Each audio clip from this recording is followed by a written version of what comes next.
Bonjour à tous et bienvenue pour la présentation du nouveau poste Smart 200 MP Ciner de la marque Galagar.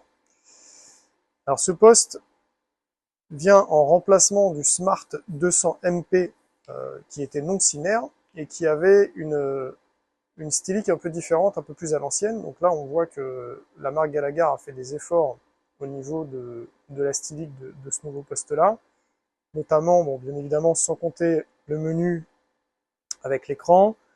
On remarque l'utilisation de plastique type polymère très résistant en face avant, avec un effort de stylique toujours sur la face avant.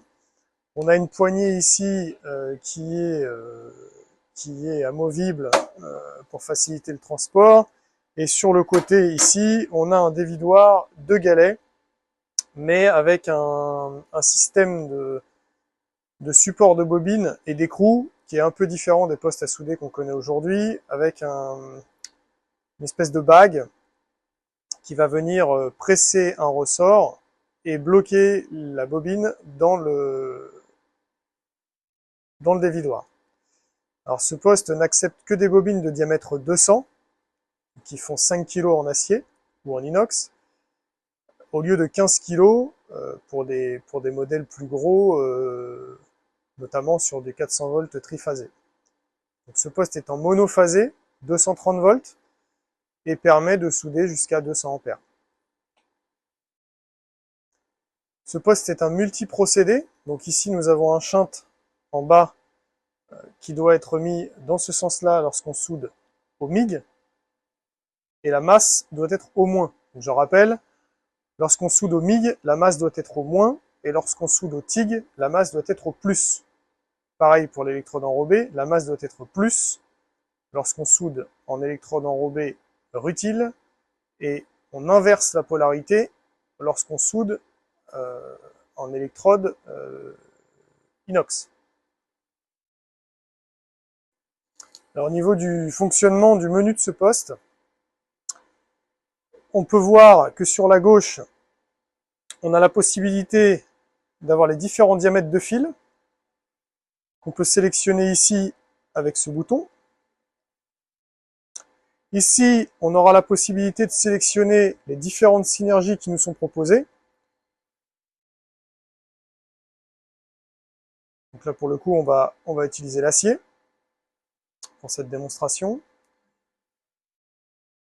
Ensuite, ici, on a la possibilité de sélectionner les différents menus qui sont proposés en dessous. Alors, je ne sais pas si on voit bien, on va essayer de faire un autofocus.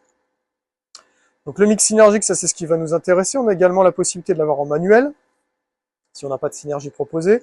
On a la possibilité de l'avoir en MMA, donc électrode enrobée, ainsi qu'en TIG lift. Donc je rappelle, le TIG lift, c'est le TIG au toucher, avec une torche TIG.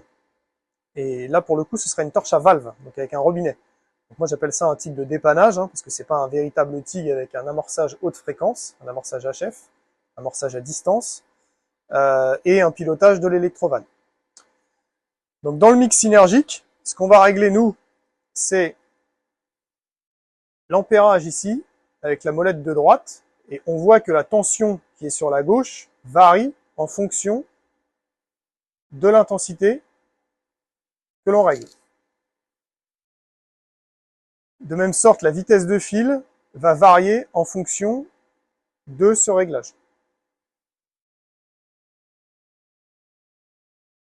Si on veut ajuster la longueur d'arc, je rappelle la longueur d'arc, c'est la distance qu'il va y avoir entre le fil, le bout du fil et la pièce lors de la phase de soudage. Donc on va toucher à ce codeur, et ici on a la possibilité de régler la longueur d'arc jusqu'à 2,5 en plus ou 2,5 en moins. C'est-à-dire que si on règle en moins, on a le fil qui va sortir beaucoup plus loin que ce qu'on voudrait avant de toucher la pièce. Donc ça, c'est pour des opérations avec des angles un peu fermés, comme ça. Hein, vous voyez mes mains. Donc, imaginons que c'est un angle fermé. Il y a le fil qui va rentrer. On va lui donner l'ordre de fondre un peu plus tard. Par contre, si jamais je suis très proche de ma pièce et que je veux pas que ça projette, j'augmente cette longueur d'arc. Donc ici, c'est un matériel qui est semi-professionnel. Donc on a des réglages qui sont un peu moins poussés que sur des réglages de poste type industriel, où on peut monter des fois jusqu'à plus 20, plus 30.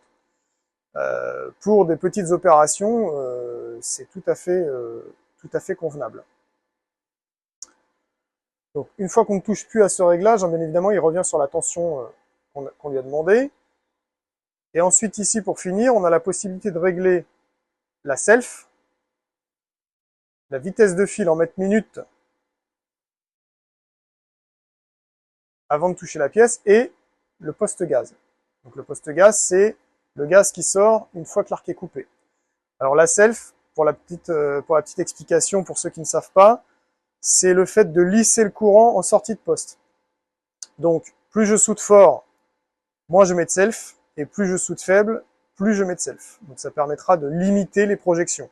Ce qui n'est pas du tout la même chose qu'un poste MIG pulsé, hein, que l'on connaît sur d'autres présentations, mais ça permet d'avoir des projections qui sont moindres. Voilà, donc j'espère que cette courte vidéo de présentation vous a plu et vous sera utile pour votre achat futur de ce matériel. Et je vous dis à bientôt pour une autre vidéo.